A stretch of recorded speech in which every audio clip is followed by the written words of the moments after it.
Today we're talking about building relationships and manifesting, and some of the common problems that I've noticed with a lot of my coaching clients, or people who just book one-to-one sessions with me.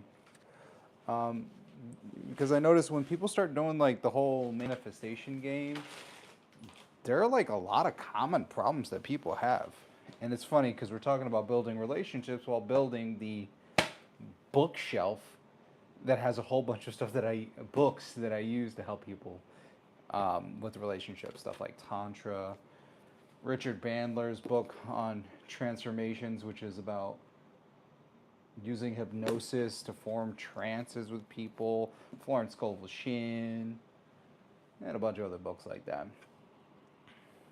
Oh, where'd I put my tools?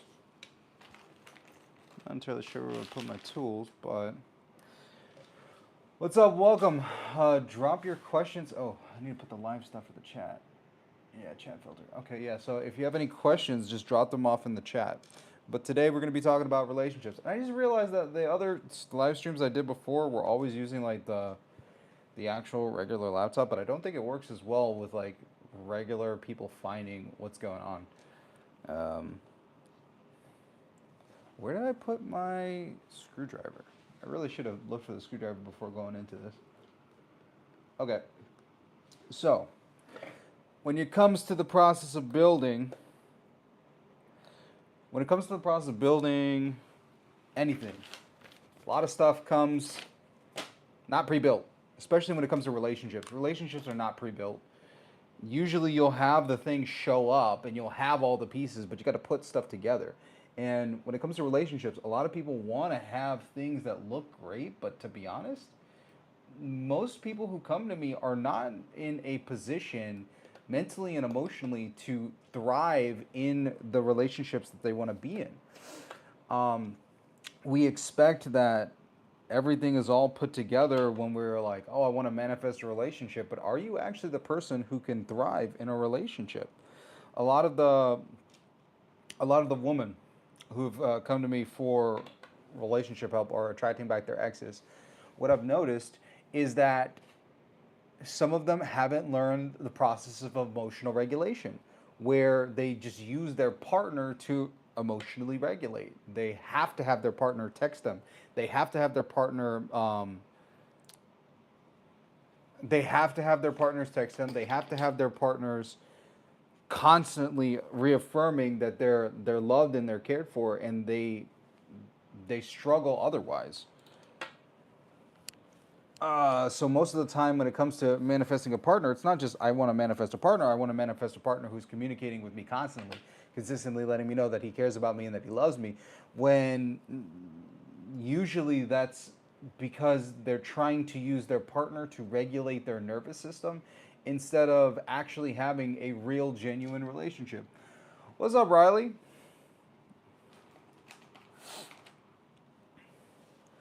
Or what's the other thing that happens? There's using partners to regulate their emotions that they're not able to regulate on their own, like their own boredom, their feelings of anxiety. That's why you'll have a lot of people who just go and try to stalk people on social media. Don't do that. There's no reason for you to do that. And they're like, how do I get the 3P out of my awareness? How do I stop doing this? It's like, no, you need to learn how to regulate your emotions. You need to learn how to sit with the feelings of anxiety and uncertainty, because that's the whole reason why you're going on social media in the first place.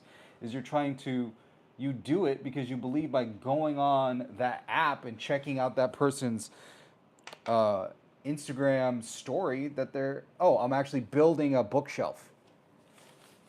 You guys will see it in the next couple of videos. Building a big old bookshelf, talking about building relationships. So it's kind of funny because when people come to me to manifest relationships, what they don't realize that is the work that we do is actually preparing them mentally and emotionally to be a good partner. What's up, Steve? Yeah, you gotta avoiding social media is really good for multiple reasons. One of them is that number one, you stop comparing yourself. I think that's one of the things that's really messed up relationships is just the the instant nature of communication and social media, we expect that people constantly communicate with us, which I realize is a really big problem because in most other generations, the elders, the older in the generation, would be able to give advice to the younger generation when it comes to relationships. Oh, I'm glad you subbed. Oh, yeah, I can see you, Mason. Yeah, Riley, Mason. I can see your chat. Throw in your questions if you got any. Oh, so previous generations have always been able to give advice to the younger generations because they had been through it regarding like relationships, marriage, the courting process. But over like the past 20 years, we've entered into new territory in the dating space where like people's parents are incapable of giving advice. Like, how are parents supposed to give advice to kids about navigating the relationship space with like Tinder? Like, there's like some really interesting things when it comes to Tinder because there were problems that didn't exist before Tinder. Like, okay, Tinder or Hinge, the dating apps. You end up meeting somebody on a dating app. Here's a new problem that didn't exist before. How do you bridge the conversation to let the person that you met on the dating app know, hey, I deleted the dating app. Did you delete it too? Are we exclusive now? Because you guys met each other on an app designed to connect people with other people. So at what point do you bridge the gap and like have that conversation with somebody? I've had a couple of clients who come to me and met people through apps and it's great and their relationship is wonderful, but then they had the awkward moment where it's like, do I delete the app? What if they see me delete the app and think that I stopped talking to them or I'm not interested in them? Like, how are we gonna breach this conversation? How are we gonna talk about it? How do I talk about them about being more serious? Are they exclusive? Are we exclusive? Now that's a conversation that never had to happen before because people didn't have access to literally hundreds of people at any given time. So that's why we have probably one of the biggest groups in history that now search and seek to find people online like me and all the other gurus who talk about relationships, because you essentially need to have somebody who tells you the rules or like how to have these difficult situations and difficult conversations, kind of like an older brother or an older sister, because most people don't know what to do in these situations. Hell yeah, that's a big one, because even being blocked wasn't a thing. Like, how do you breach the difficult situation of being blocked?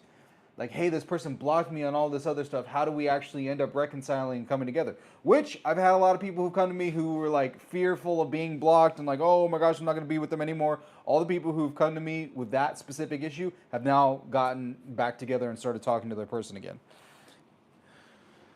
Oh, which has been wonderful and really cool, because I get to see people go from, oh, I wonder if this stuff works, to, oh my God, we're talking again, like I'm supposed to be surprised or something like that. No, I told you guys that you were gonna end up meeting and talking to these people again. All right, we got the first set going here. All right. Yeah, I'm looking at the chat. I'm watching what you're saying. I'm glad. No, Riley. Well, I mean, you can sub or unsub if you want, dude. The subbing is mostly for like content, which I haven't posted. I have a video that I gotta post for you guys. It was really good, but like it's pretty long. Most of my videos are very long. I'm trying to figure out how to shorten it because it's way longer. Yeah. So those are like the obvious things when it comes to relationships. Oh, I'm glad you're kidding. What's up, Ty? I've been focusing on my self-concept and have been attracting so many people and opportunities into my life. However, I'm still in no contact with my ASB. I'm not sure what to do. That's a good question. If you've worked on your self-concept, which is very good, one of the parts of your self-concept has to do with like how you expect certain people to act towards you or talk to you.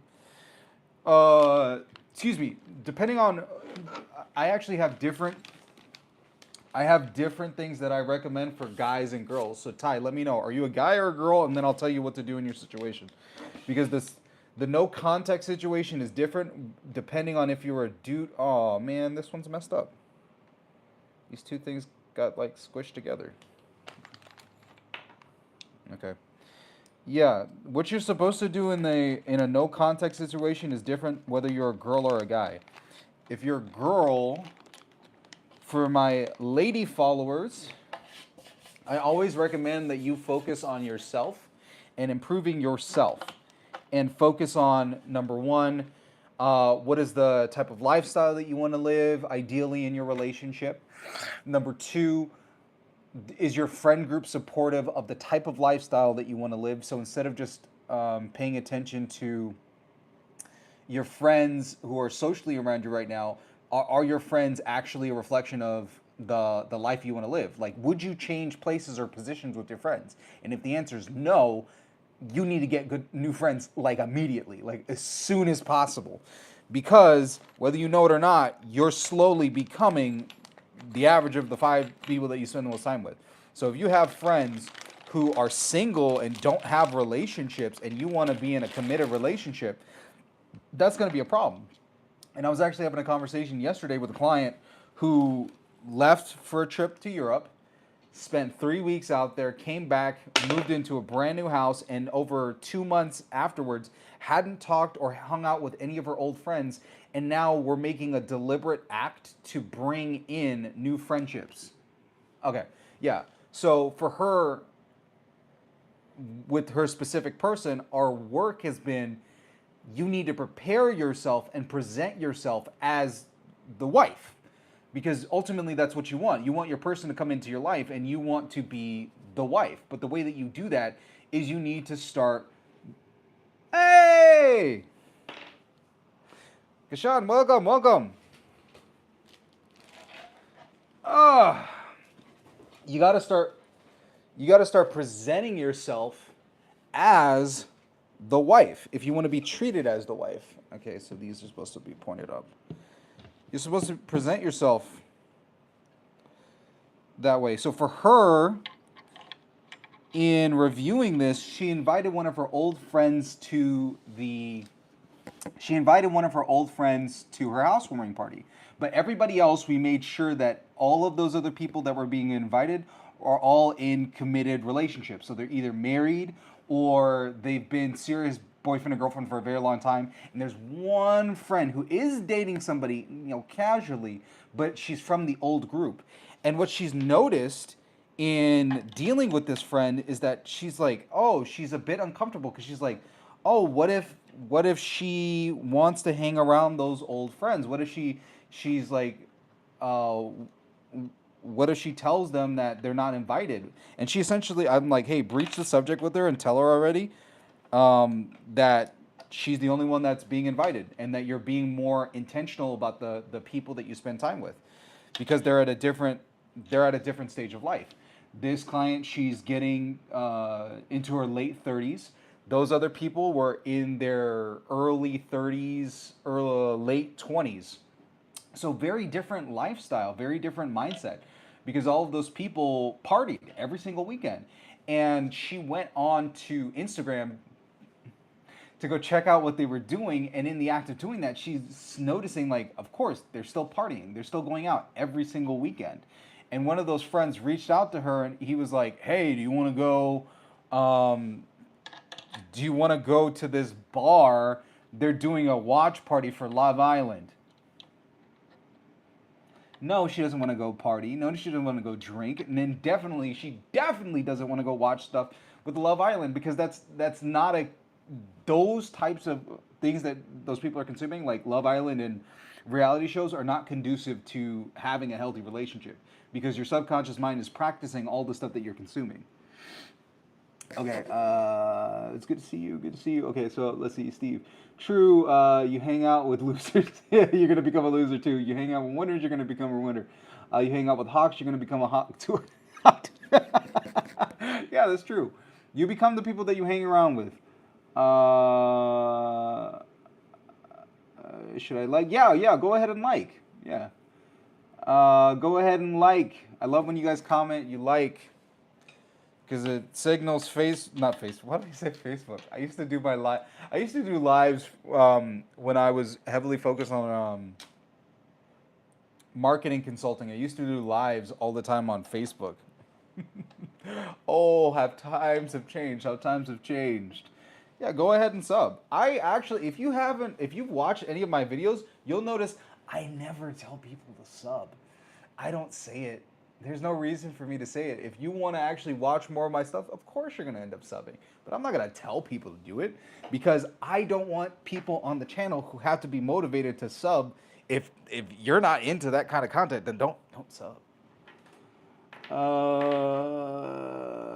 Any advice on friendships? Oh, actually, that's a really good thing. Okay, so my advice to my client, most of my clients that I've been having conversations with lately, is if you want to make your relationship work, because this is actually a low key really good hack for relationships, you need to have friendships with people who already have the style of relationship that you already want. So if you want to be single and you want to mingle and just meet a lot of people, you should have a lot of single friends. If you want to be married, you should have a lot of married friends. If you want to be happy with like a whole gaggle of kids in homeschool, you should have other friends who also homeschool. Because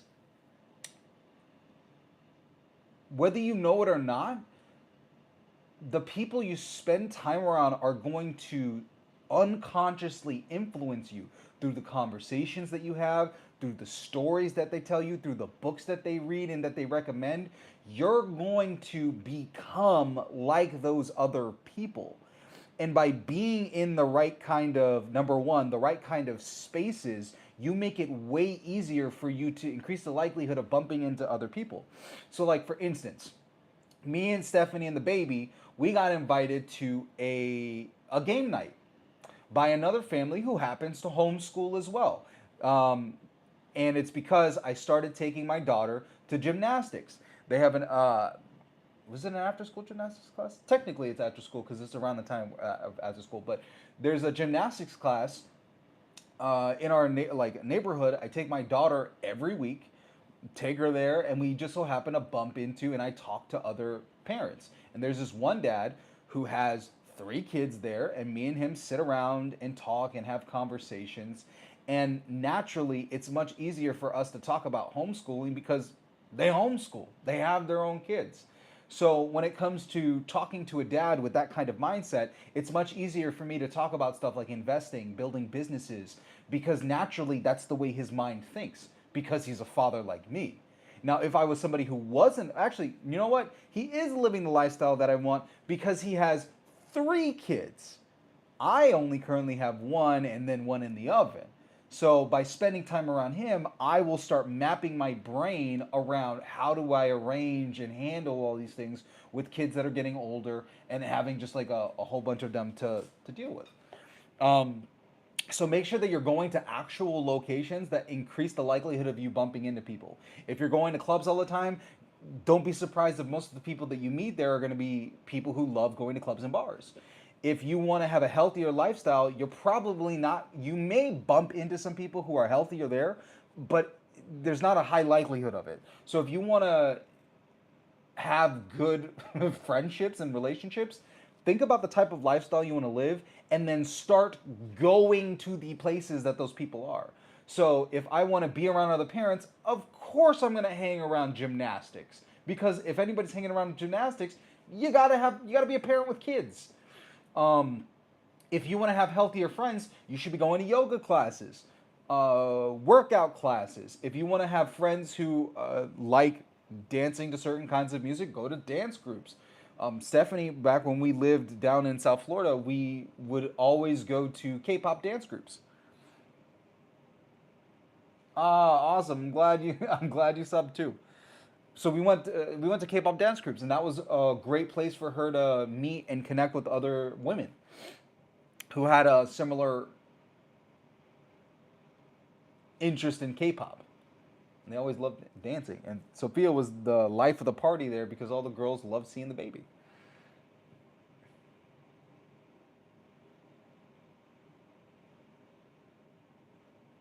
Oh yeah, so Steve knows it. True, it happened with my ex. My ex affected my subconscious to a point I started speaking my native language again. Yeah, people really underestimate the power of influence of other people. It's like, oh, and the argument usually is, oh, like I can overcome it. No, you shouldn't be trying to overcome the influence of your friends. You should let your friends peer pressure you. If the peer pressure is negative peer pressure, you got the wrong friends. Your friends should peer pressure you. If you're a health nut and you want a healthier relationship, your friends will peer pressure you to be healthier. They're gonna tell you, hey, you got your protein in for today? Oh, you going with us to the gym? We're going to the gym. Hey, we're going to this competition. Oh, hey, we're training for this marathon. Are you training with us? They're gonna peer pressure you to be a better person. If you want to be a more successful entrepreneur, yeah, if you want to be a more successful entrepreneur, you got to do the same thing. You got to have friends who are successful entrepreneurs because they're going to peer pressure you to raise funding. They're going to peer pressure you to go to different conferences. They're going to peer pressure you to build a better product or to raise your monthly recurring revenue, dude. They're going to peer pressure you. You do not need to overcome the influence of peer pressure. You need to surround yourself with healthy peer pressure that pushes you in the direction of what you want. So your friends, if you want to be in a committed relationship, should be married or in committed relationships. And for my clients who've come to me and they've been like, "Oh man, I used to hang out with them, but I felt uncomfortable." Yeah, that's how it's supposed to feel. That discomfort of being around your friends and being like the third wheel, that discomfort, they feel it too. And there's only a certain period of time that they're going to tolerate that until they're like, "Oh, we're gonna set you up with this friend, or we're gonna set you up with this friend," or they're gonna like tell you like, "Hey, why don't you go to this event or go to this thing?" They're not going to want you to be single for long. So if you're willing to sit in the awkwardness, if you're willing to sit in the awkwardness with your friends, they will peer pressure you into relationships. And then naturally your language is going to change because you're going to hear them talking about my husband, my boyfriend, or you're going to hear them talking about my wife, my girlfriend, and you're just going to normalize that type of conversation in your mind. Not a birdhouse, but yes, I have been peer pressured into building a bookshelf because I've been using the excuse of having to be outside for my videos. And I'm like, nah, I want to like do my videos inside. I need to get my videos done, but I'm like, I didn't want the plain background. I'm like, I can't record videos with a plain background. So I kept looking at other people's videos, and they usually just have bookshelves in the back. And I'm like, oh, if I have a bookshelf and I got my mic, oops. If I have a bookshelf on my mic, then I shouldn't have an excuse, and I'll just make my videos. So you guys get to join me as I make this addition. Yeah, as I make this addition. Yeah, okay, I did that part right. As I make this addition to the home office. Oh, everyone in the family is subbing now. Oh, thank you so much, Riley. I'm glad I have more people. Peer pressuring. See, here you go. Peer pressuring people. This is you peer pressuring people to get better and to improve their lives and the stuff that's coming into their minds. But yeah, peer pressuring into relationships is super common. Same thing with drinking. Your friends are going to peer pressure you to go hang out with them because they're going to feel awkward going by themselves. And that's what happened with my girl who I was talking with. She would constantly get peer pressured by her friends. Is that a 6? There's 2 6s? I thought there's only one. Because I thought that was a 6 and a 6. There's only one 6 piece. Why would you... Y'all done goofed on that one. There is no 2 6s. Oh, do 6 on both sides. Okay. Next step. Moving on to the next step for this. I was hella confused. Oh.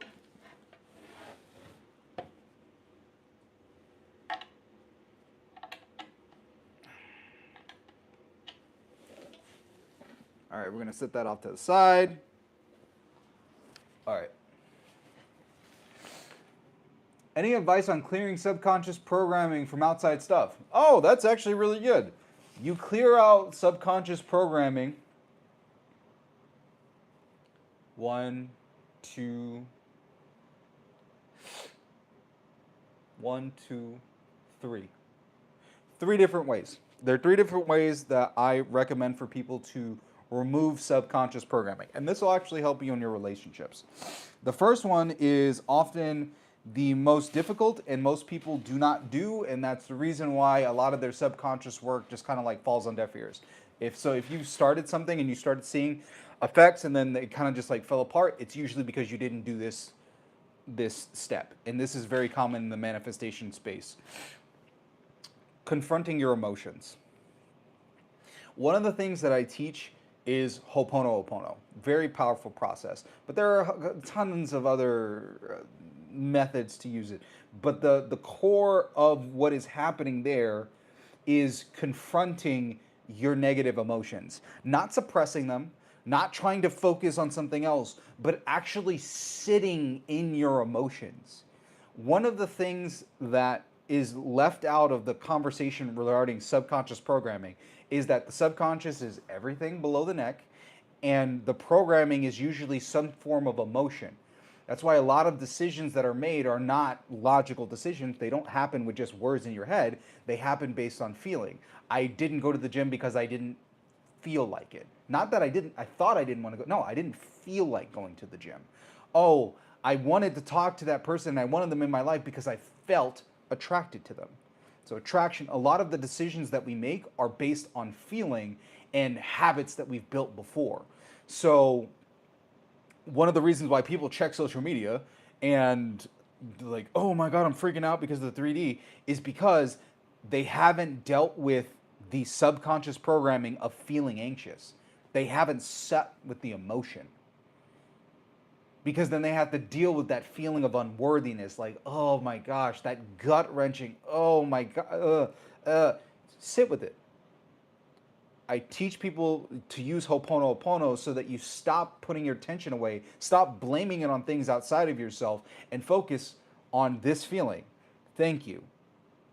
Thank you for bringing this to my attention and paying attention to this thing. I am sorry. I am sorry for my unconscious creation of whatever this feeling is. This feeling, oh shit. Oops.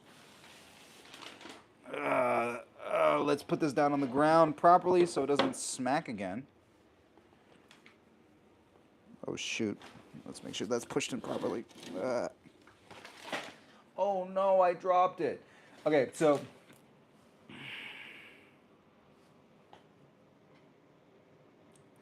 process and deal with your emotions, sit with them so that they actually move through your body. Once they're processed out of your body and out of your life, it's much easier for you to go about your business. That's number one. I'm sorry, please forgive me. You're asking for forgiveness. You're allowing this to process out of the body, and then you're releasing it. Number 2 is cutting out subconscious programming, like the things that you don't know that are actually causing you to think the way you think or feel the way you feel. And usually this takes the form of the stuff that you're mindlessly consuming. So this will be short form content, the TV shows that you're watching, on the stuff that you're watching on Netflix, movies, music that you listen to, all of this stuff. Even though you may say, I'm listening for the beat or I'm putting it on just to have it on the background, what you're doing is you're training your emotions to feel a certain way. You're training your subconscious mind along the route of those patterns. So if you're watching stuff like Love Island or what's the other one? Love Island, 90 Day Fiance, or any of those shows, what you're doing is you're training your subconscious mind to think that this is how relationships are. And what happens over time is that you give your mind so many different examples of bad relationships that you just assume that this is how all relationships are. And you begin to map out or feel attracted to people who will act out similar relationships. Cut that stuff out. Oops. Read books. Listen to music without sound. So lo-fi music. Lo-fi music. Instrumentals, um, classical music, jazz, stuff that isn't going to program your emotions or slip words into your mind that will like replay again and again. So just like cut that stuff out or cut as much of it out as you possibly can. If you treat most of the media that you consume like junk food, then you'll start acting the way that you need to.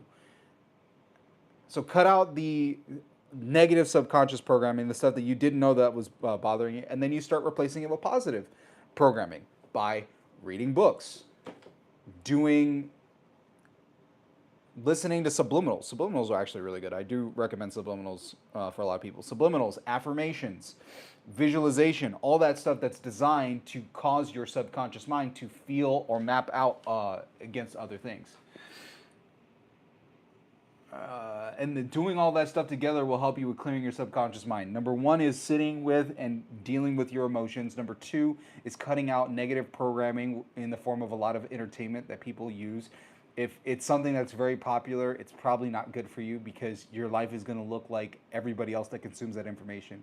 And if it's very popular, then that means that you're going to be very average by consuming that. So if you don't want your life to look, if you want your life to look extraordinary, you need to do things that are beyond what ordinary people do on a day-to-day basis. And then number three is pouring in positive things into your conscious mind. Ho'oponopono is actually great. It healed me.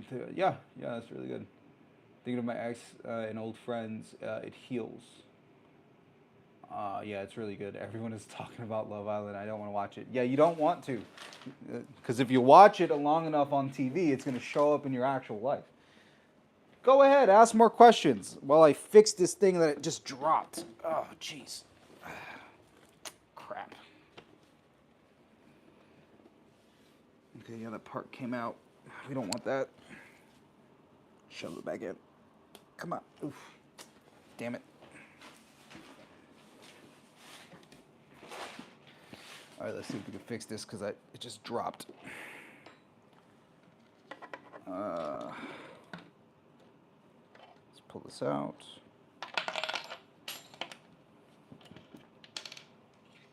Okay. Ooh. No, sir. You shouldn't be flipping around. You shouldn't be flopping around.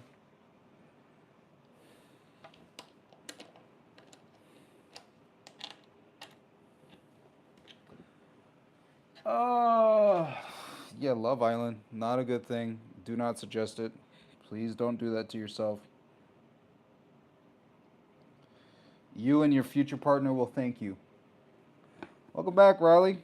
Thank you for coming back and joining us. I gotta fix this thing that fell. Any advice on subconsciously positively affecting your younger relatives in your family? Okay. You can pray on their behalf. That's usually what I would prefer and recommend for people to do.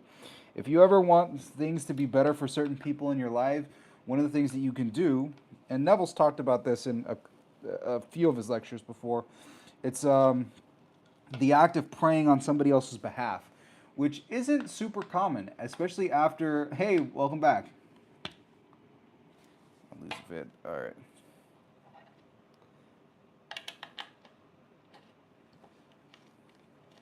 Yeah. Oops. Yeah, so when it comes to dealing with other people, if you think about this, most other people are not thinking about others in a positive way. Maybe your mom, maybe your grandma, sometimes your dad. But other than that, a lot of people don't have others that pray for them, that pray for their desires or pray for the best for another person. So if you have anybody in your life, whether it's a family member or a friend, you can always use the processes of manifestation, especially the stuff taught by Neville, to imagine that person in a better station in life. The best thing to do is to ask them, like, hey, what do you want? What do you desire? So that whatever you pray for them is in alignment with their desires. And then just do an imaginal act where you're viewing them as the version of themselves that already has what it is that they desire. I've done this with family members before. I did this with my little sister for a summer program. She was freaking out because she couldn't figure out how she was going to figure out how to pay for a summer program. And I'm like, oh, this is a perfect example. This is a perfect opportunity for me to teach you and have you apply the law, because I had her use it to get shoes. She wanted a pair of shoes. So I had her use it, and she got it for the shoes, but naturally, like anybody else that you teach the law, for her, she was like, oh, yeah, it would have happened anyway. I'm like, don't just say that. Try it again. Try it again, and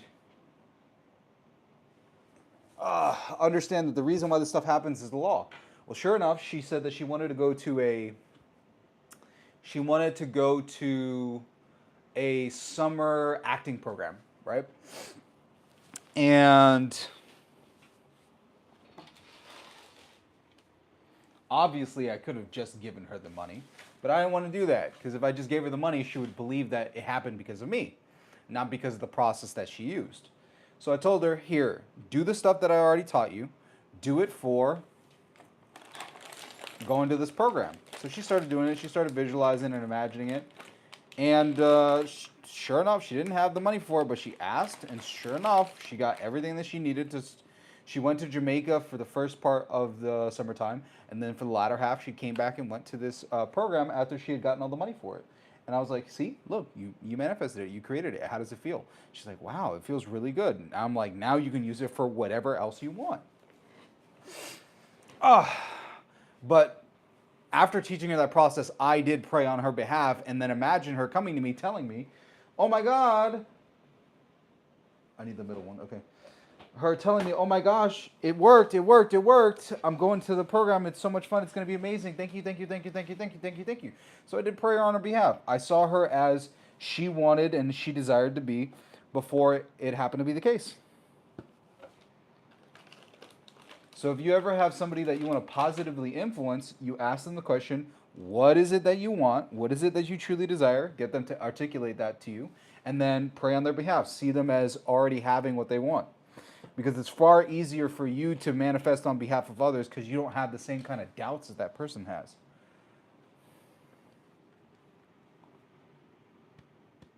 If you made a short, go make another. Shorts are a volume game. One of the things that you want to learn about with shorts is that shorts need to be, you usually have to get a lot of volume out of them to understand how to do them well. And study shorts that have already done well. For you to get stuff. Oh, Sandy, what's up? What stuff do you write, Sandy? I saw that you're a writer on your thing. So please go ahead, ask other questions. And while you're asking questions, I will continue talking about building relationships. So one of the things that's important for building relationships is making sure that you're building your social circle around you to support you in a relationship. And for my client who's based out in Texas, the one I was talking about earlier, she's spending more time with her friends, and she has to learn how to socialize without alcohol, because that hasn't been the case. She actually ended up checking her her highlights, and all of her highlights, all of them were her doing something related to drinking. It was either cocktails or her going to some event where drinking was involved. And I was like, yeah, all your friends and all your friendships were based in drinking. And she realized, yeah, with those people, I really didn't have anything in common with them outside of drinking. There wasn't much else that we could do or that we could talk about. 31. Yeah, you don't want it to be dark. You need to have it brightly lit. I'm glad that you decided to pop in, Sandra. Oh, Sandy. I'm 31, dude. 31 and about to have my second kid in the next few months. I'm 31 with one little one. She's currently 3. And then our next little one is supposed to be coming in October. And have my son, my boy. So I know that if any of you want to have relationships with people, you can definitely have it happen. Oh, you're 9. That's so wonderful. the good old age of 9. I didn't know I was getting served up to young kids. I'm aging backwards. My son is 21. Ah, that's amazing. What's something that you want to share with other parents, Sandy, having a kid that age? What are some things that you think? What would you tell a younger Sandy? Ooh, that's a really good question, Steve. What's my long-term goal? My long-term goal is to turn the YouTube channel and the work that I'm doing around relationships into a much larger relationship business. So we're doing a retreat in New York. So if you're interested in learning more about the retreat that we're doing in New York, you can put in the comments and I'll send you more information on that. I need to make the announcement for it. But we're doing one of our first. It's supposed to be a really intimate retreat. It's most definitely not for everybody because it is pricier. But it's supposed to be intimate, and it helps people who are successful in careers or their business finally break through in their relationships. We're going to do a lot of really interesting stuff there. But I essentially want to end up turning the relationship business into something that's happening with retreats going on internationally throughout the year. Got to work on my books. Get my books published. And have a full-fledged, the bigger coaching company that not only includes me but has other coaches under me handling most of the stuff. Oh, you're 21, Steve. Cool.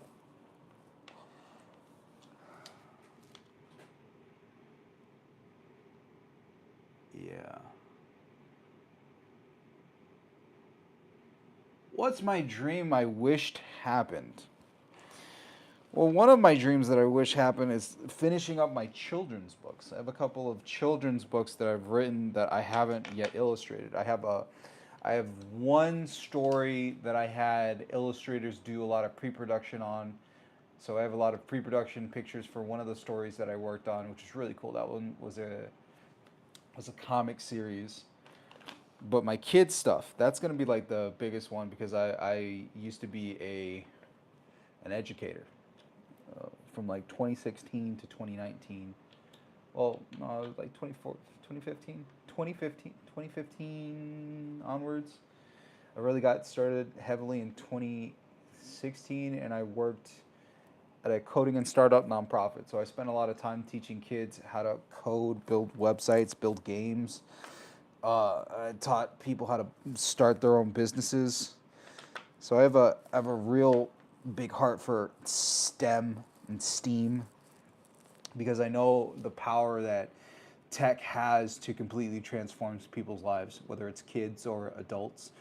Understanding tech and being able to leverage knowledge, you can essentially transform the lives of your entire family. I've seen kids start businesses at like 15, 16 years old and completely change the trajectory of their family's lives. One of my first workshops I did, I always love telling the story. I was 21 at the time, and they brought me in as the social media manager. And the organization was coming in to teach a bunch of teen entrepreneurs how to build their own websites. We were teaching them coding and everything. And I remember walking into that room and all these kids, young as hell, like 16, 17 years old. And I'm like, oh yeah, they have some businesses. Oh, this is a cute little business. I'm like, oh, what kind of, well, you mow lawns? Is that what you're doing? You're mowing lawns? And I go to talk to the kids, and I remember going to one of the first kids in the group.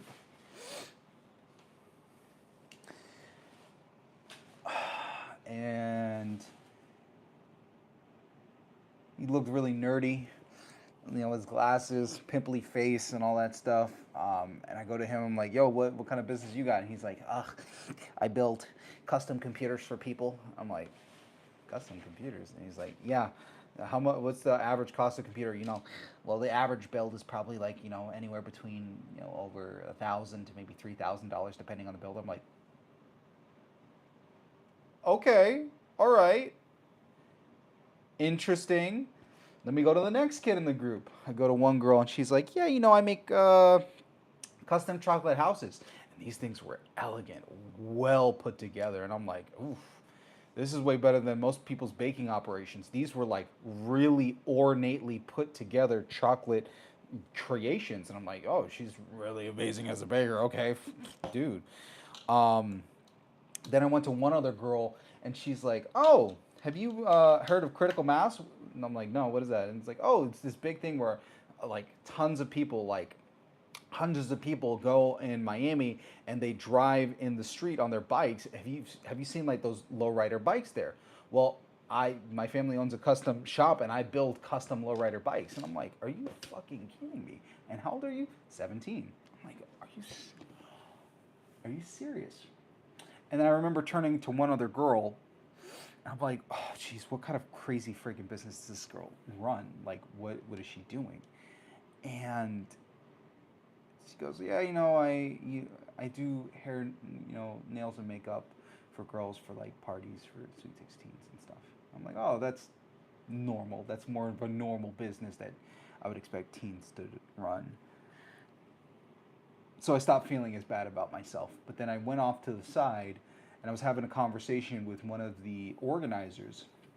And as we're talking, I was like, yeah, everybody else had me like feeling crazy, like I was bad about myself, but like her, at least she has like what I would consider a normal business. And she was like, the person looked at me, normal business.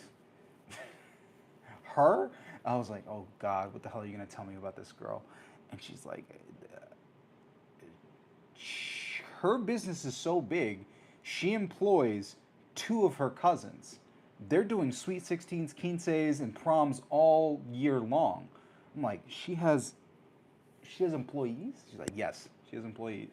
And on top of that, she's also sponsored a soccer team, teen soccer team, to go down to Latin America for like a World Cup or for something like that. I'm like, how old is she? 17 years old. Like, she's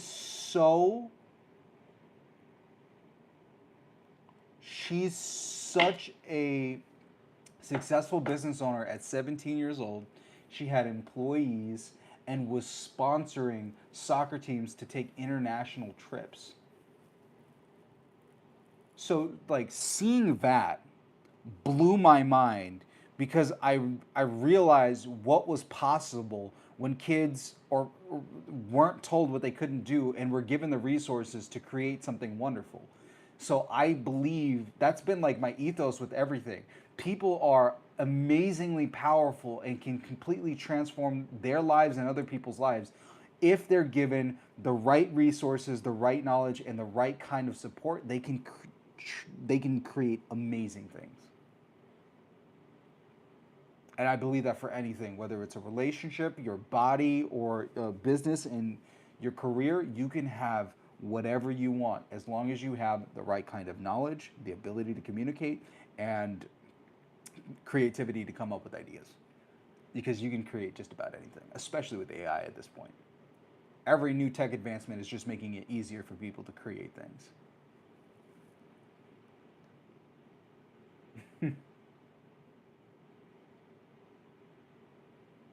I need more YouTuber friends, to be honest. I have clients, a couple of friends who are clients who are YouTubers now, and they're getting bigger and they're getting started. I need more YouTuber friends, that's for sure.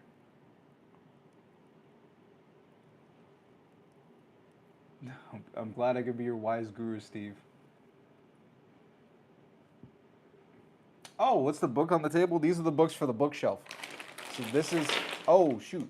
So if you guys want to know who are some of like the wise gurus, Richard Bandler. I love Richard Bandler and John Grinder's work. I have a particular love of Richard Bandler.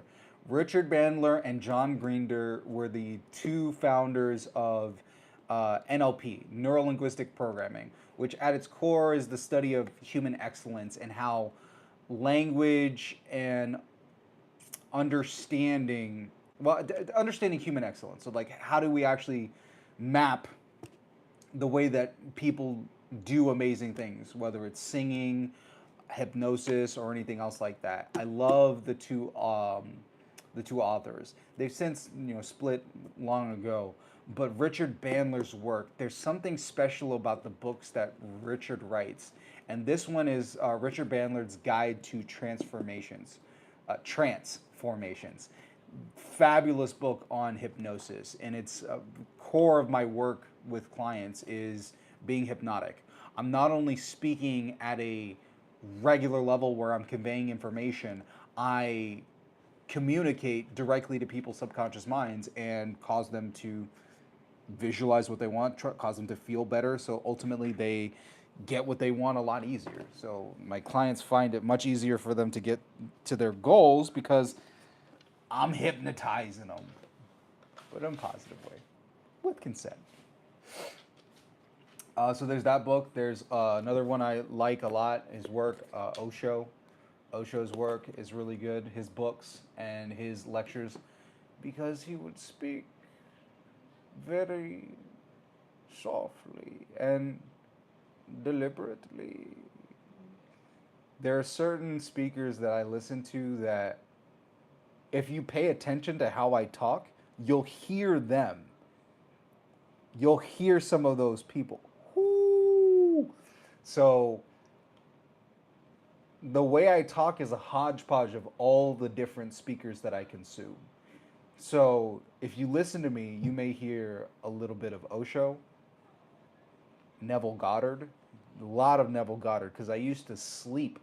I would go to sleep listening to Neville Goddard for years. Before Neville Goddard was big, back when the Neville Goddard videos on YouTube, which were literally just these crackly, awful sounding lectures with only like 1,000 views.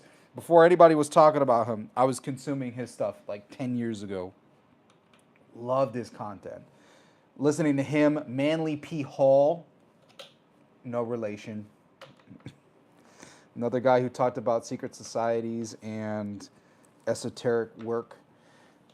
Terrence McKenna. So if you ever hear me ranting and going on and on and on, just understand I'm probably tapping into a little bit of Terrence there. Alan Watts. Ooh, I love me some Alan Watts.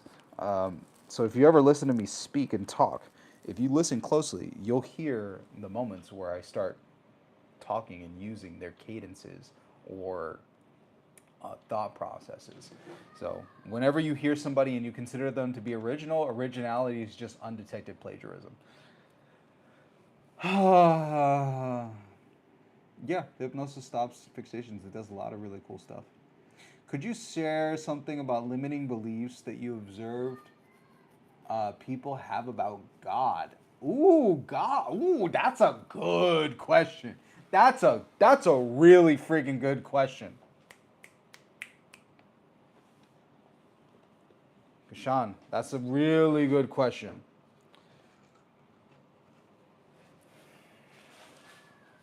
Limiting beliefs that I've observed that people have about God. When people go into the spiritual space, they begin to, a lot of people I've noticed, and I'm of the group, I'm like everybody else. I initially started studying spirituality and other systems because I had lost faith, especially when it came to the understanding of God. One of the things that was difficult was believing that there was a God. That's a very limiting belief. The most difficult limiting beliefs are the ones that people don't even know are limiting beliefs, which have to do with the Big Bang, evolution, and it's weird because it's like, what? They're limiting beliefs. Because I understand that beliefs are things that are just repeated again and again and again and just accepted in the body until it creates a physical structure. Well, believing is repeating something over and over and over again A belief is a physical structure inside of the body. Like, it doesn't require conscious thought. It just needs a trigger, and once the trigger goes off, the thought just automatically plays, just like a habit or tying your shoes. So those are really bad ones related to God specifically, because people who try to disconnect themselves from a higher power disconnect themselves from the benefits that are only available if you're in a more religious or spiritual group.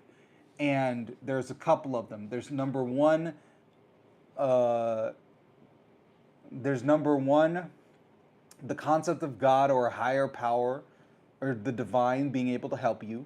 Number two, the physical structures or communities that become available by being more focused on God or the spiritual principles.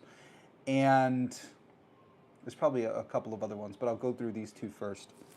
Number one, by not believing in God, one of the things that happens is that you cut yourself off from the power of the divine.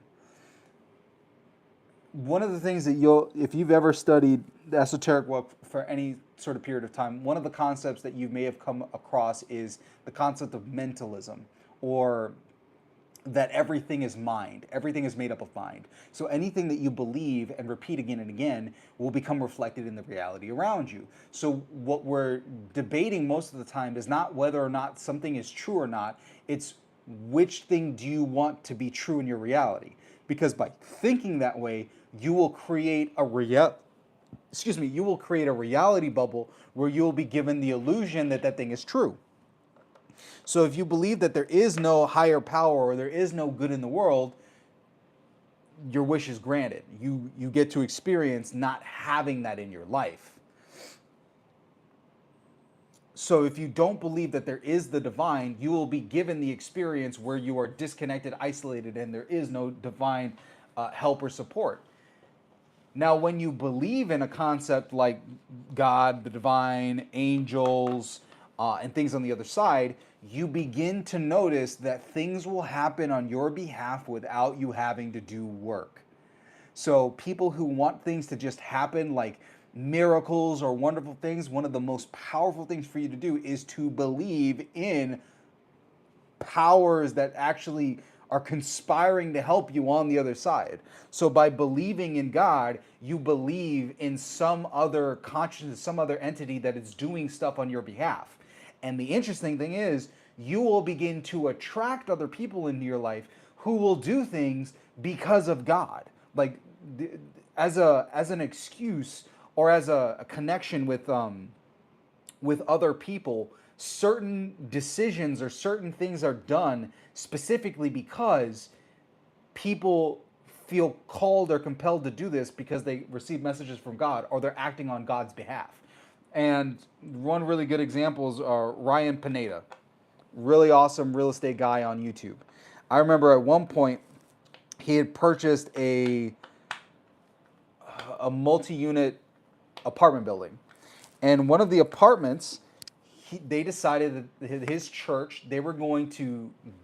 Oh, what's up? Hey, Riley. See you with the Ryan. One of the units, his church decided that they were going to give one of these units to a missionary family who had come from Africa here to the U.S. And they furnished it, and they're like, you can stay here. It's all paid for. It's all yours. And this family was blown away at the level of generosity and love of these total strangers going out of their way and paying money to have a place and space for them. And the reason why him and the rest of the church decided that they were going to be loving and caring for complete and total strangers was because they were acting on behalf of God. They were acting as emissaries of God on earth. And the beauty of religion is that it gives people the excuse to be wonderful and amazing to other people. And if people don't have belief in a higher power or anything like that, they stop themselves from being a blessing in other people's lives. It also stops them from receiving blessings from other people on this side in the 3D and the other end.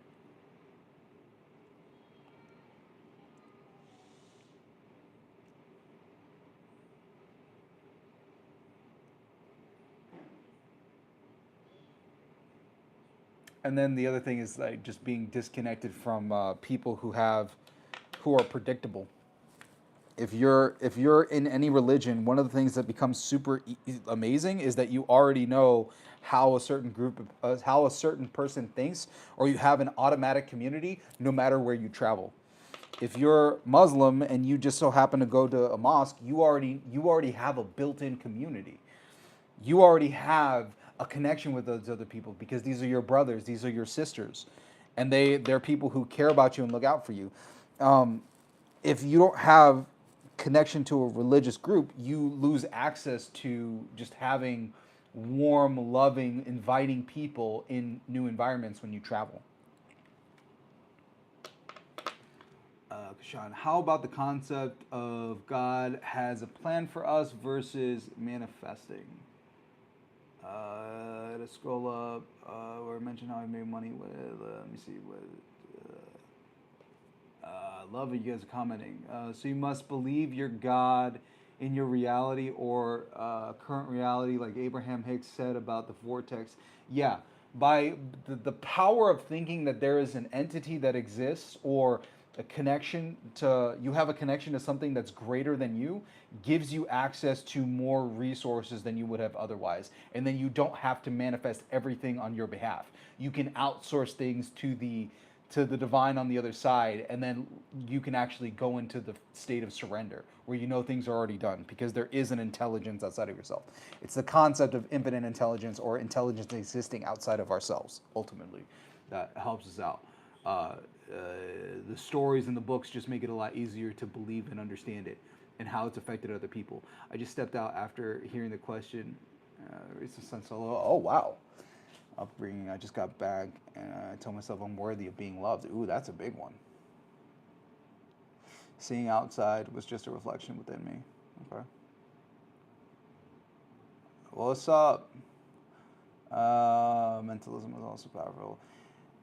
That I could forgive myself and my son's father for the version of him I brought to life. Oof. Our joint painful childhoods. My son has been through significant challenges, but he's very balanced. Yeah. Masculine, feminine.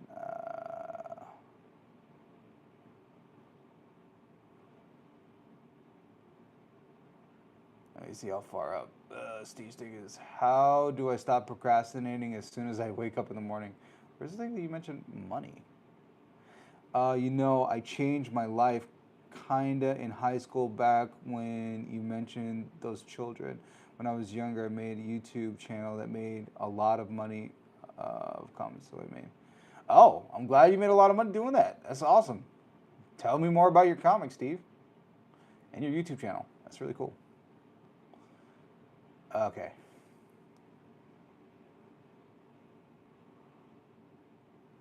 Just like in religion, it works the same kind of way with superheroes. People who are absorbed in superhero stuff and gain morals through their actions. Yeah, that's the point of consuming story. Story is supposed to be equipment for living. We consume it ultimately so that we can understand how to be better people because certain things we just need to learn, especially when it comes to a society, because different societies and different groups have different values and morals. Like in Japan, certain values and morals are necessitated by the geography. The reason why Japan they're so focused on conformity and everybody being together and working together as a group happened because of the landscape. In Japan, there are a lot of tsunamis and earthquakes. So when a disaster hit, you needed the entire community to come together and help everyone out. And if people weren't willing to help out, everyone else would die. So it was a matter of life and death. So when it came to Japanese culture, conformity was ensuring that everybody felt like they were part of an in-group and that you cared not only about yourself as an individual, but you cared about your family and your community at large because you were required as a part of the entire system. And if one part of the system didn't work, everyone would die. So it became a very big thing in Japanese culture to conform. And that's why the stories in Japanese culture and how people are raised is to ensure that there's a lot of conformity. And for people who come from Western backgrounds, it seems very stifling. Like, why would you care so much about family? Why would you care so much about uniformity when Western culture has been so ingrained with the importance of individualism and being an individual and going out on your own and doing things on your own?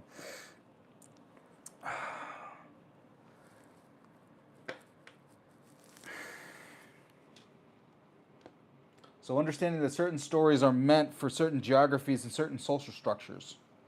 Certain stories don't fit the current reality or the current geography. That's why we always need writers to make more stories. Because people need more equipment for living. Actually, Kashan's other question about about the concept of God has a plan for us versus manifesting, us making things happen. So it's like the question between fate, the fates being decided for us, and our own thing. The concept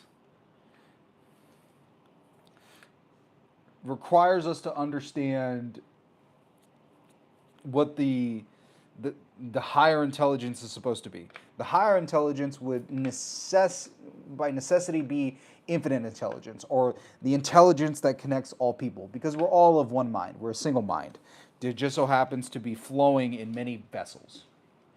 And if you understand that we are one mind spread out across many vessels, there are vessels that have certain purpose, because the only reason why you would be here is if you have a purpose to be here. And the cosmic will, or the infinite intelligence, has a goal not just for the individual, but for the entire system, or the entire humanity, like the bigger picture. Now, when it comes to manifesting, people can decide to do whatever they want, but usually if you're here, you have some part to play in the bigger system. Just like every piece inside of a clock has its own purpose. And like every piece of a clock having its own purpose, you have your own purpose, but you don't have to do everything that's related to your purpose. A lot of people can just waste their time and do stuff that's like not meaningful at all. So when it comes to manifesting, we can want things that are not in alignment with our ultimate purpose. Hell, you can want and do things that aren't even in alignment with your own desires. There are tons of times you do things that you don't want to do because there's some sense of duty or something else that you want to, like going to school. Certain people will go to school and go after certain majors, not because they want to, but because their parents want them to.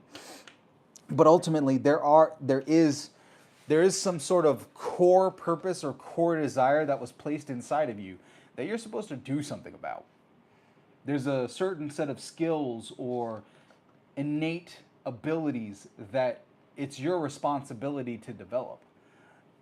You can do whatever you want. If you don't want to develop them, that's on you. But the belief and understanding is that you can manifest whatever you want and whatever you desire, but there usually is some sort of higher purpose that you are meant to go out into the world and do that's in alignment with the bigger picture. And the more you do the thing that's more in alignment with the bigger picture, the more satisfaction and the more fulfilled you'll be, because you'll feel as though that you're doing your purpose. And it's not like it's you being forced to do something. It's like, no, you already like doing it. You already know you like doing it, so you're supposed to do it. Like Sandy and me. Part of what we're supposed to do is we're supposed to write. We're supposed to talk. We're supposed to teach. Because we just love it. It feels really freaking good. When I speak and I do these sessions, I love it. I am living in my purpose. This is what I'm supposed to do. And I know it's what I'm supposed to do because I've done it since I was a kid. I love doing it. I feel great being on here talking to you guys. There's nothing that brings me more joy. Well, maybe, hanging out with my daughter and, you know, mommy and the baby. Mommy and the baby are always fun to hang out with. But this brings me the most satisfaction and joy. And the stuff that made me feel less satisfaction was when I was doing things that I thought I should do that really weren't in alignment with what I really loved. And when I looked back throughout my life, the times that I had the most success were the times that I was already in the most alignment with doing this kind of work. We're all master manifestors, creating all kinds of things we want and don't want every day. Yeah, that's 100% for sure. Luca, what's up? What's up? Welcome. All right, so this part's done, and I got the 3 things on that side. So I'm going to we're gonna stack these 2 parts together. We're gonna do the first part stacking. How exciting! Oof. Okay, here we go. Oop. So now we get to put these 2 parts together, and I'm gonna stack it up. And it's supposed to be that side down. That's correct. That's what it should be.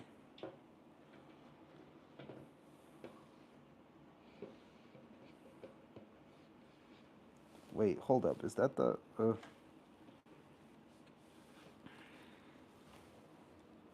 right, now let's be careful, guys. Let's be careful. We're setting everything together. Oof. Oop. Hold up. Let's get this in right. Those 2 are in, and let's get these 2 in.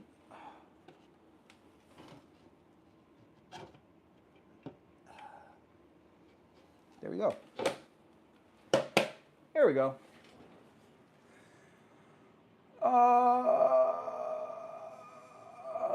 Well, I mean, it's easy. You don't know how I can assemble things and talk at the same time. Because I'm living in my purpose. I could literally do anything and talk. I love talking. I love it. I love talking, and it's the reason why I'm really good at doing it is because I've practiced talking to myself whenever I do anything. So I'm usually doing this in my own head. I might be taking a shower and I'm talking. I'm thinking about these concepts and processes. I'm going on a walk and I'm doing it. So it's just naturally what I've always done. So it made the most sense to turn this into a part of my business and lifestyle because it's just something that I naturally do. Now, part of the reason why I'm actually building it is so I can do it more because I need to make more videos for you guys. The lives are nice, but they're not as good as the long-form videos. And I know for a fact I need to be putting out more long-form videos because y'all have been very, very patient with me, which I deeply appreciate. But I needed to stop having excuses that stopped me from doing my purpose and doing my work, which was making more videos.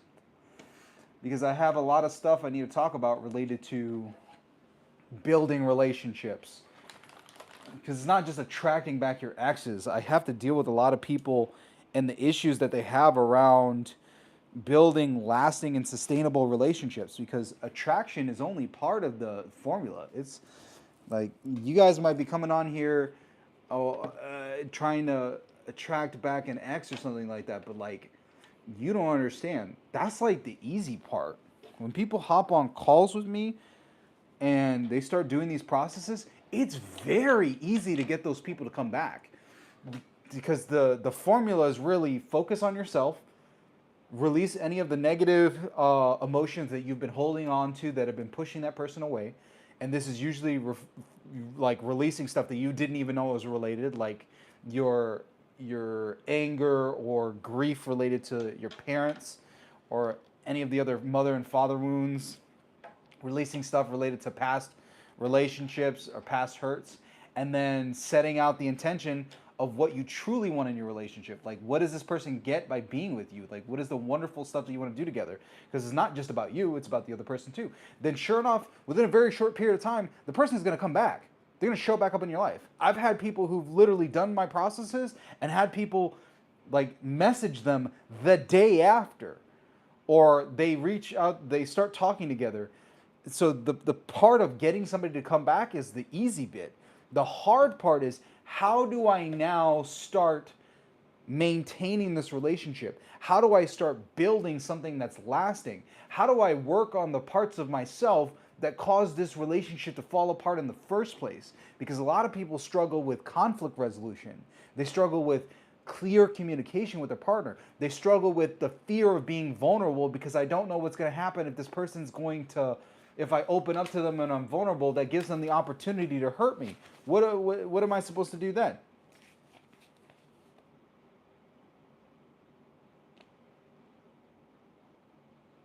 Okay, so we're going to do another set of the 11s and then the 5s. So let's do the next set of 11s. So we need another 4 of these bad boys.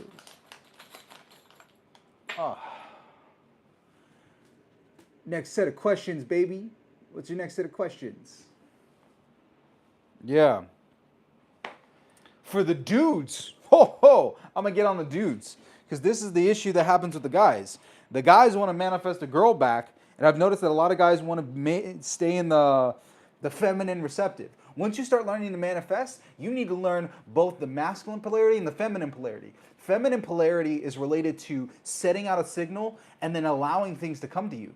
But if you're a guy and you want to have a really good relationship, you have to actually learn how to be masculine and put yourself out there. You have to take initiative. You have to call her. You got to text her. That's why I asked the question to somebody earlier, is like, hey, if you're trying to manifest your specific person back, and you're a girl or a guy, for girls, you work on being more magnetic, you work on maintaining your relationships and making sure that you're in a good environment where that person can come into your life and you can support having them there. For guys, you need to learn how to stop being so freaking scared and go out and talk to the people that you want in your lives, because they're freaking waiting for you.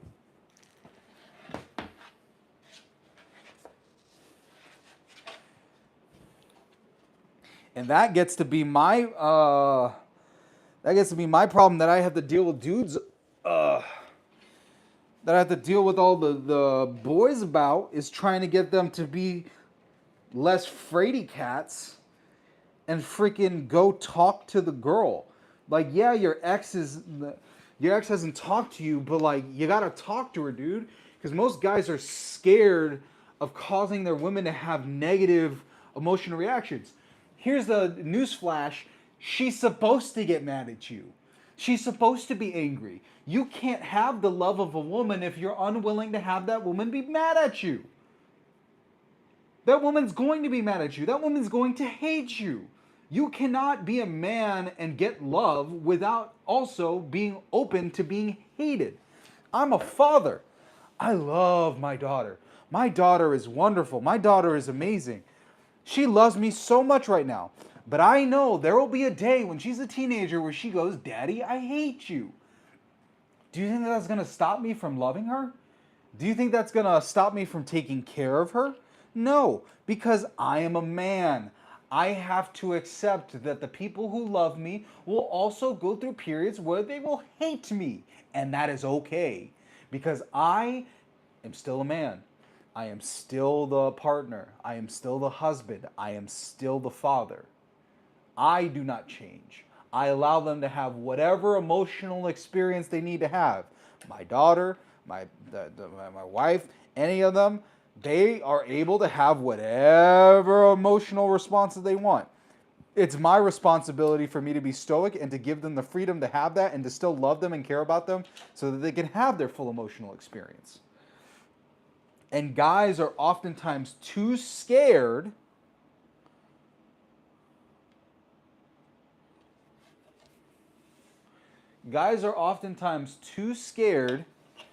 to go and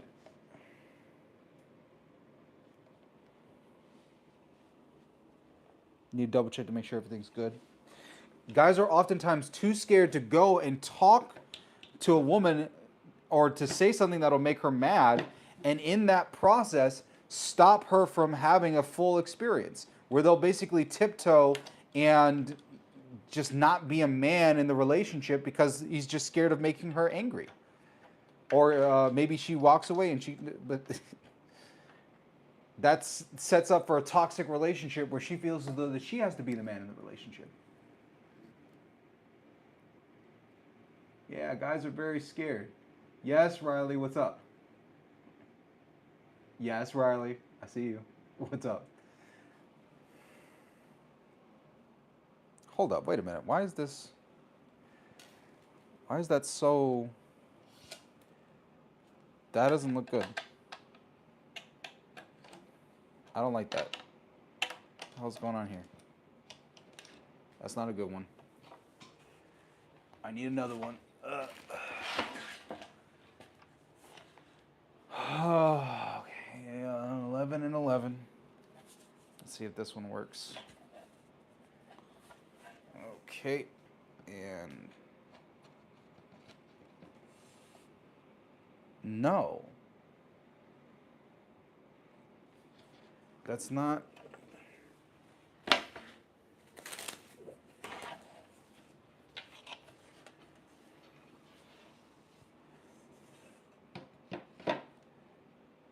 That's not how that's supposed to be.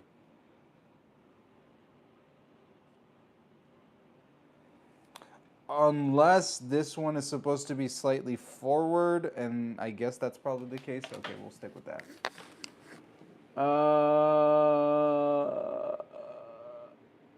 Yeah, if I can't see the message, just know I'm going to look up.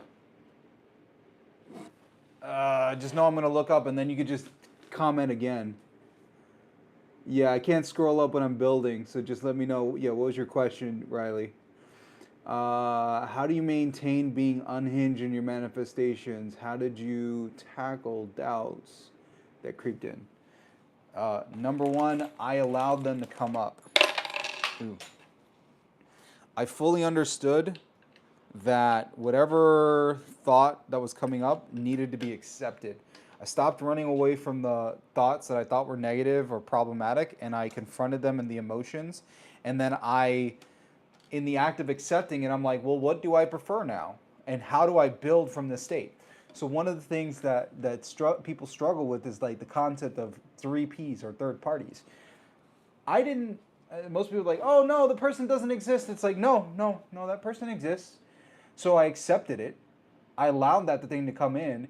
And instead of trying to fight it and be like, no, I got to push it out of my awareness, I was like, no, this person's here. What do I do with this? And for me and my partner, she was, at the time, she was extremely obsessed with Catwoman. So she's like, yeah, I'm Selena Kyle, I'm Catwoman. And this dude's Batman. He's my Batman. And I'm like, and she's like, you're the Riddler.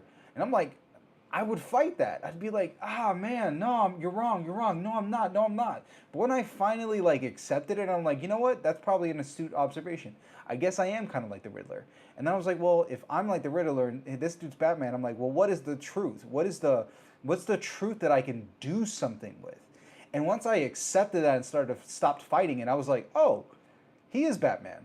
Batman doesn't give a fuck about Selena Kyle. Batman's a terrible person. I hate Batman. And this was long before her. I hate Batman. I am very much like a Batman villain. I hate him.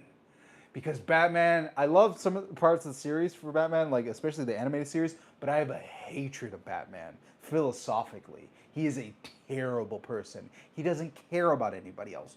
Most certainly not Selena Kyle. And once I realized that, I was like, oh, she's under this fantasy, like things are going to be wonderful, but he doesn't love her. He doesn't like her for who she is. The Riddler, Edward Nygma, knows exactly who she is as a person and accepts her for who she is. And I was like, oh, yeah, sure. Yeah, we can go with that. And then once I did that, like, everything fell into place perfectly. She found this one comic where Selena Kyle ended up with the Riddler, and then we read the comic, and sure enough, in that comic, Selena Kyle realized that Batman didn't love her. He didn't care about her. It was, It's the comic of Selena and when she's a lot older, so it's like an older Gotham thing after Batman has died. Oh, so freaking good. And it was poetically beautiful to see the Selena character realize, oh my God, Batman didn't love me. He just cared so much about his work, and I was just a means to an end. And having her have that same realization of, oh my gosh, this person didn't actually love me and care about me. You actually understand me and you support me. And I was like, yeah, yeah, that's true. And once she had that realization, everything clicked. Everything was wonderful in the relationship. So the important stuff is to stop fighting what shows up in your experience, accept it, and learn to do something with it. Stop trying to fight the chips and the resources that you're given. I'm not going to fight all of these ingredients and things that I got. I'm going to deal with it and then do the best that I can with what I've been given. That's one thing that helps when people have doubts. Stop fighting the doubts. Accept what's been given to you. If you're short, accept that you're short. What can you do to best leverage that? Maybe you could be a jockey. Jockeys make a lot of money and they're very popular, but they're only popular because they're so short. So stop if you want to like deal with doubts creeping in, allow them to creep in and then do something with them. It's supposed to be it's supposed to be like improv. Stop fighting it and saying no, say yes and this. If you feel nervous and anxious, yes, let me deal with it. It's like, oh, I'm not nervous just because of this. I'm nervous because I need to deal with this stuff. Because a lot of people who are nervous about 3Ps have not thought about what their value is that no other person can provide. You don't know what you have to offer. The women that I know who have struggled with fear of men cheating on them or being betrayed or like 3Ps, they're usually women who do not understand their feminine value that extends beyond your looks, sex, and your career, your house, and your car. That's what I've noticed. It's like, oh, I have all these accomplishments, I have all these degrees. Okay, and if you don't know what you have to offer beyond like sex and your beauty, then of course you're going to be fearful of other women because if they're women, if your beauty is what you're giving him, he can get that from any other woman. If sex is what you're giving him, he can get that from any other woman. You have to be able to give this person something that nobody else can give. Do you know this person's dreams? Are those dreams in alignment with your dreams? Do you have a network of people that you can connect them with? Do you support them in their dreams and speak them into reality? Because that's very uncommon. There are not a lot of women who can listen to the dreams of a man and tell him, you already are that person. You already have all the qualities. It's already yours. And speaking that over him. Because most women will never take the time to learn the dreams of another man. Okay, yeah, the Batman comic is Elseworld. Elseworld. Yeah, it's not main Batman, but it was still powerful.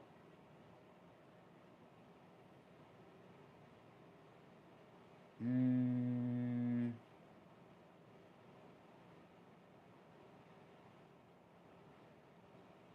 what was your question, Steve? Or was it Riley's question?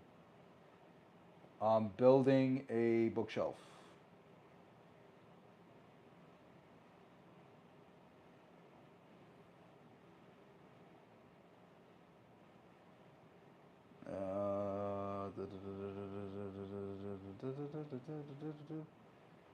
Ryan. A whole lot of Ryans from Riley. I'm glad your friend subbed.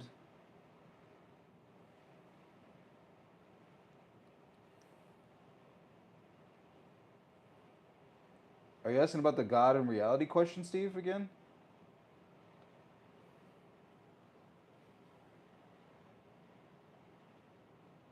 A dude named Joseph. Hey, what's up? Yeah, we're talking about relationships and doubts right now. Do not fight the doubts, accept them, and work with them as your raw material for what you want. Do you cook? Do you just so happen to know this person's favorite recipes or favorite ethnic foods? Because not a lot of women know how to cook, and even less women know how to cook specific ethnic foods. Do you know his favorite dishes? Do you guys have a similar, do you two have a similar taste in art that you share?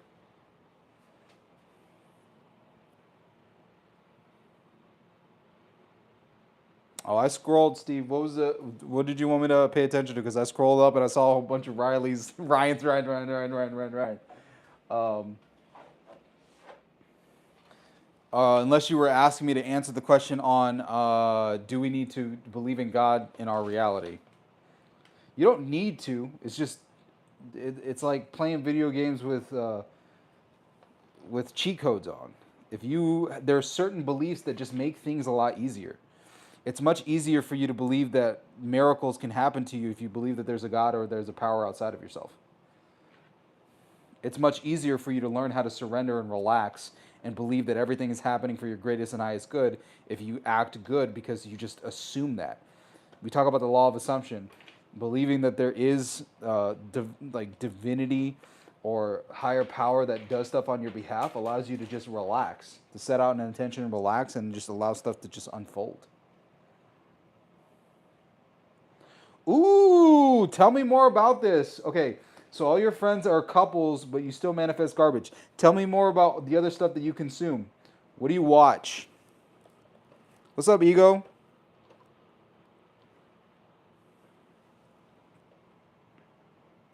Have I been able to identify the difference between people who manifest easily and the ones who don't? Actually, that's something I was going over in the video that I need to finish posting.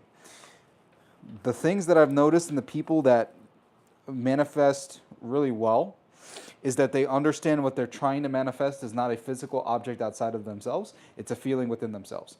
And Raluca, ask, like, let me know a little bit more about your situation and I'll answer your stuff.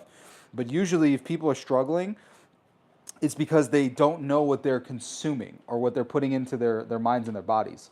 So I have tons of people who say like, I manifest garbage relationships. Well, number one, what are you consuming? What are you watching on TV? What are you watching on, if you scroll through your YouTube watch history, what's in there? Is it, oh my gosh, Reddit stories about people cheating? Is it, are you watching Love Island? You watching 90 Day Fiance? And you may say, oh no, but it's entertainment. Your subconscious mind doesn't know that. Your subconscious mind just knows that this is what's in the reality. This is what's around you. It's what's telling your vision how to like imagine stuff. Porn is another one. Whoo, buddy. Because porn will mess you up. Not just because of the perspective, but like the storylines and the titles. The stuff is absolutely awful. So you can't, like, people who watch porn struggle to maintain really good relationships because all of the phrases that they've seen again and again, this person cheating, this thing, this thing, this thing, this thing. So it just leads them to believe that, like, oh, if I'm in a relationship, this is going to happen to me because this is all I've seen. Yeah, repeat your question, Steve. Yeah, repeat your question because that'll make it easier for me. So usually people who are struggling to manifest, they haven't paid attention to the stuff that they're consuming, and they're usually unwilling to stop consuming that stuff. That's one thing that happens. Because it's one thing to understand that you should change what you consume. It's another thing to actually change it. And a lot of people will know that they're supposed to do it, but then they don't actually change it. And because they don't change it, their life stays the same. They're like, yeah, I want to do all this manifestation stuff, but I still want to finish this TV show. Like, what? No, that's not how that works. Oh, I want to do all this stuff, but I still want to go out with my friends to go drinking. So usually they're unaware of the influences that they have in their lives. They haven't taken the time to change them. The people who manifest really well are the ones who are willing to just cut off all the stuff that they like, especially the stuff that they've enjoyed the most, to allow themselves to become a different person. The ones who are most willing to change, to listen to new things, and to change just about everything in their lives, those are the people who actually manifest stuff much quicker. The ones who manifest stuff quicker are the ones who are willing to just change just about everything in their life, which allows their life to change. Could you talk about a shadow work in regards to garbage relationships? You got to release your old stuff. Shadow work The negative stuff, because usually you have certain qualities that you want, that want or need expression, and the only way for you to not have something, especially if it's a negative quality, is that you have to suppress the positive end of that same quality. So, like for me, my shadow thing that I was always scared of is being called a liar. Uh, and the positive end of that is my ability to storytell as a storyteller, which means that I can make people feel things emotionally through my speech. And it could be